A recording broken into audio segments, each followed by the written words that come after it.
Hi everyone, welcome to our channel MK Arts Paradise. இன்னைக்கு நாம இந்த கிளாஸ்ல fly stitch ஓட leaf filling பார்க்க போறோம்.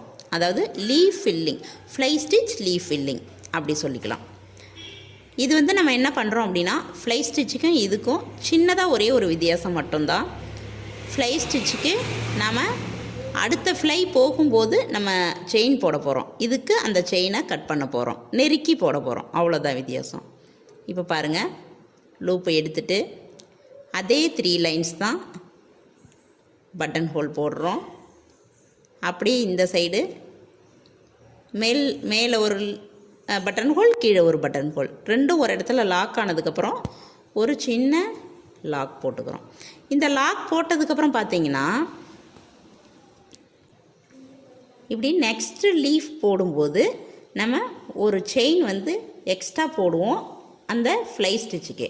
ஆனால் இப்போ வந்து இந்த எக்ஸ்ட்ரா போடுற இந்த ஸ்டிச்சை வந்து செயின் ஸ்டிச்சை வந்து நம்ம போடக்கூடாது. அதுதான் இங்கே இருக்கிறது. ஒரு ஃப்ளை ஸ்டிச் போட்டுட்டு ஒரு லாக் போட்டுட்டோன்னா மறுபடியும் இதோட பக்கத்தில் போயிட்டு நம்ம இழுக்கிறோம். இந்த சைடும் ஒரு ஃப்ளை ஸ்டிச்சு இழுக்கிறோம். இந்த லாக்கை மட்டும் கொஞ்சம் லைட்டாக கொஞ்சம் தள்ளி போட்டுக்கிறோம், ரொம்ப நெருக்கி போடாமல் கொஞ்சம் தள்ளி போட்டுக்கிறோம். அப்போ தான் வந்துட்டு இங்கே மேலே சைடில் போடும்போது நெருக்கி போடணும், இங்கே கீழே போடும்போது கொஞ்சம் லைட்டாக தள்ளி போடணும். ஏன் அப்படின்னு பார்த்தீங்கன்னா அந்த நமக்கு அந்த மேலே போடுறது இருக்குது இல்லைங்களா, அந்த மேலே போடுறது வந்துட்டு கரெக்டாக வரணும் ஒரே வி ஷேப்பில். இப்போ நம்ம போடும்போது கொஞ்சம் லைட்டாக தள்ளி போட்டுக்கிறோம். இந்த மாதிரி நெருக்கமாக நம்ம பண்ணணும். ஓரளவு நம்ம இந்த கிராஸில் பண்ணும்போது நமக்கு வந்து நெருக்கி போடும்போது ஃபில் ஆகிடும் எல்லாமே. இந்த சைடு ஒன்று, இந்த சைடு ஒன்று, 2 ஃப்ளையும் போட்டுட்டு தான் நம்ம வந்து லாக் பண்ணணும். இதுதான் லீஃப் ஃபில்லிங், ஃப்ளை ஸ்டிச்சோட லீஃப் ஃபில்லிங். இப்போது நமக்கு வந்துட்டு இந்த மாதிரியே கண்டினியூவாக நம்ம போட்டுக்கிட்டு வந்துட்டு இந்த நான் குட்டியோண்டு மட்டும் முடிச்சுட்டு நெக்ஸ்ட் வந்து லீஃபில் எப்படி போடுறதுன்றதையும் நான் காமிக்கிறேன். இப்போது இந்த ஃபுல் விஷயத்தையும் நம்ம ஒட்டுக்க நெருக்க போட்டு இந்த லைனில் முடிச்சிருக்கிறோம். இந்த ஃப்ளை லீஃப் ஃபில்லிங் ஸ்டிச்சை வந்து ஒரு லீஃபில் வந்து நம்ம அப்ளை பண்ணால் எந்த மாதிரி அப்ளை பண்ணுறோம் அப்படின்றத பற்றி பார்க்கணும். அதனால் இதில் சின்னதாக ஒரு பார்ட்ஸ் மட்டும் நான் போட்டு காமிச்சிருக்கிறேன். இப்போ லீஃபில் வந்து உங்களுக்கு போட்டு காமிக்கிறேன் பாருங்கள். இப்போது நான் திலகம் ஷேப்பில் உள்ள, இங்கே பாருங்கள், இந்த திலகம் ஷேப்பில் உள்ள ஒரு லீஃப் எடுத்திருக்கேன். சென்டரில் ஒரு லைன் வந்து நான் மார்க் பண்ணிக்கிறேன். மார்க் பண்ணிக்கிட்டு இதில் எப்படி அந்த லீஃப் ஃபில்லிங் பண்ணுறதுக்காக இந்த ஃப்ளை லீஃப் ஃபில்லிங் ஸ்டிச்சை வந்து நம்ம யூஸ் பண்ணுறோன்றதை பற்றி பார்ப்போம். இதில் எப்படி எங்கேருந்து நம்ம எடுக்கணும் அப்படின்னு பார்த்தீங்கன்னா, இங்கேருந்து எடுக்கிறோம். எப்பவுமே லீஃபுனா இந்த 3 இந்த உயரத்தையும் நடு சென்டரில் ஒரு 2 கோடு வச்சு 3 பகுதியை பிரிச்சுட்டு அதில் இந்த முதல் பகுதியிலிருந்து நம்ம போடுவோம். இந்த இப்படி ஒரு கோடு, இப்படி ஒரு கோடு போட்டுட்டு இந்த இடத்துல இருந்து ஸ்டார்ட் பண்ணுவோம். பட் இந்த லீஃப் ஃபில்லிங்க்கு மட்டும் நாம் இந்த ஃப்ளை ஸ்டிச்சை யூஸ் பண்ணி பண்ணுறோம் அப்படின்னா இந்த டோட்டல் ஏரியாவோட பாதி எடுத்துக்கிறோம். இந்த பாதியிலிருந்து போடும்போது தான் அந்த வி ஷேப்பு கரெக்டாக வரும். இந்த லாக் பண்ணி இந்த இடத்துல இந்த இது முடியவும், இந்த லீஃப் எல்லாம் சுற்றி வந்து முடியவும் சரியாக இருக்கும். அதனால் இந்த பாதியிலேருந்து டோட்டல் லென்த்தில் பாதியிலேருந்து நான் ஸ்டார்ட் பண்ணுறேன். இந்த இடத்துல இருந்து இப்போ பாருங்கள், எடுத்துட்டு இங்கே வந்து நான் ஃபஸ்ட்டு எடுத்தோடனே இந்த உச்சியிலையும் ஒன்று நடு சென்டரில் ஒன்று போட்டுக்கணும். போட்டுட்டு லாக் பண்ணிக்கிறோம்.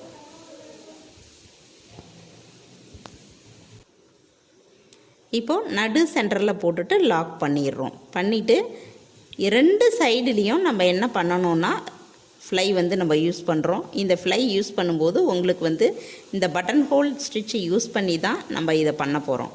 அப்போ பண்ணிட்டு வரும்போது 2 சைடும், ஒரு சைடு மட்டும் முடிச்சுட்டு லாக் பண்ணக்கூடாது, 2 சைடும் எடுத்துகிட்டு தான் நீங்கள் வந்து கீழே லாக் பண்ணணும். இங்கே பாருங்கள், நமக்கு வந்து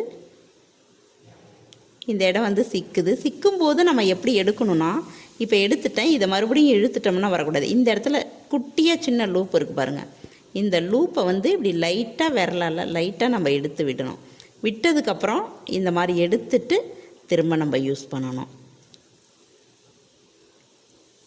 இந்த சைடு ஒரு ட்ராக் பண்ணிட்டேன் பட்டன் ஹோல் போட்டு, இந்த சைடும் ஒரு பட்டன் ஹோல் போட்டு நான் வந்து இழுத்துட்டேன். இதுக்கப்புறம் தான் நான் இந்த இடத்துல வந்து நான் லாக் பண்ணணும். இந்த மாதிரி பண்ணால் மட்டும்தான் நமக்கு வந்து இந்த ஃப்ளை ஸ்டிச்சு கரெக்டாக இருக்கும். அதுதான் ப்ரொசீஜர், கரெக்டான ப்ரொசீஜர் அதுதான். நம்ம இந்த இடத்துல லாக் பண்ணிடணும். இந்த நம்ம ட்ராக் பண்ணும்போது சம்டைம்ஸ் வந்து நமக்கு இந்த மாதிரியான வர்றதுக்கு நிறைய வாய்ப்புகள் இருக்குது. நீங்கள் ஸ்மூத்தாக ஃபஸ்ட்டு வந்து நீங்கள் பொறுமையாக போட்டுக்கிட்டே வாங்க. ஸ்டார்டிங்கில் உங்களுக்கு பிசுறு வரதான் செய்யும். ஐயோ என்னடா நமக்கு வரலையே அப்படி ஃபீல் பண்ணாதீங்க. போட போட இது வந்து நல்லா ப்ராக்டிஸ் ஆகிடும். அதனால் எந்த ஒரு ஃபீலிங்கும் பண்ணாதீங்க. இப்படி 2 சைடும் போட்டுட்டு தான், அதுவும் சென்டரில் தான் லாக் போடணும். இந்த சைடோ நீங்கள் லாக் போட்டுறக்கூடாது. அதுபோல் மேலேருந்து வரும்போது ரொம்ப நெருக்கி இல்லாத லைட்டாக ஒரு நூல் அளவுக்கு நீங்கள் விட்டுட்டு நீங்கள் வந்துட்டு அந்த லூப்பு வந்து எடுக்கிறீங்க அப்படின்னா உங்களுக்கு வந்துட்டு இன்னும் கொஞ்சம் அந்த லீஃப் பார்க்குறதுக்கு நீட்டாக இருக்கும். இங்கே பாருங்கள், ஒரு நூல் இந்த இடத்துக்கும் இந்த இடத்துக்கும் பாருங்கள், லைட்டாக சின்னதாக ஒரு கேப், ரொம்ப கேப்பு விடாதீங்க, லைட்டாக கேப் விட்டுட்டு பண்ணுங்கள். அப்போது வந்து பார்க்குறதுக்கு ரொம்ப நீட்டாக அழகாக இருக்கும். இந்த லைன் எங்கே போட்டிருக்கோமோ அந்த லைனில் தான் நீங்கள் ஃபோக்கஸ் பண்ணணும். ஏன் அப்படின்னா அந்த லைனில் போடும்போது தான் உங்களுக்கு வந்து அது வந்து கரெக்டாக இருக்கும்.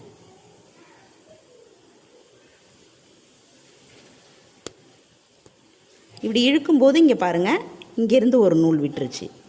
அது நம்ம கரெக்ட் பண்ணிக்கிட்டு தான் அடுத்தது நம்ம போடணும். ட்ராக் பண்ணும்போது இந்த வேலையெல்லாம் நிறைய நடக்கும் இந்த லீஃப் ஃபில்லிங்கில்.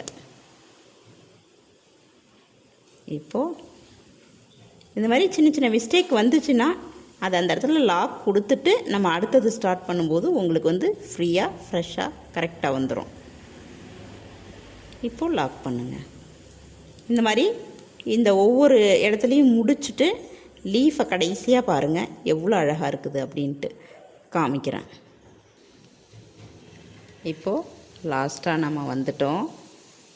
லாஸ்ட்டாக போட்டு இந்த இடத்தோட நம்ம முடிக்கிறோம். போட்டுட்டு நம்ம எண்டு நாட் போட்டு முடிச்சிருவோம்.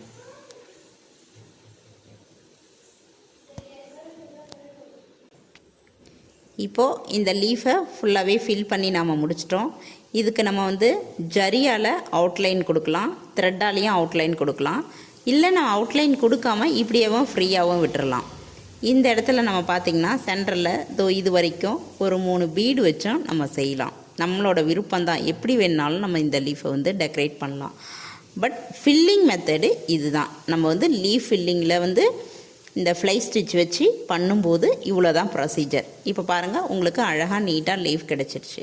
இந்த மாதிரி நீங்கள் வந்து எந்த மாதிரி ஒர்க் அவுட் பண்ணுறீங்க அப்படின்னு பார்த்தீங்கன்னா ஒரு 3 லீஃபுக்கு மேலே இருக்கிற மாதிரி, ஒரு 3, 5, 7 இந்த மாதிரி லீஃப் இருக்கிற மாதிரி, அதில் ஒரு 2, 3 ஃப்ளவர் இருக்கிற மாதிரி, இல்லை ஒரு ஃப்ளவர் இருந்தால் கூட பரவாயில்ல.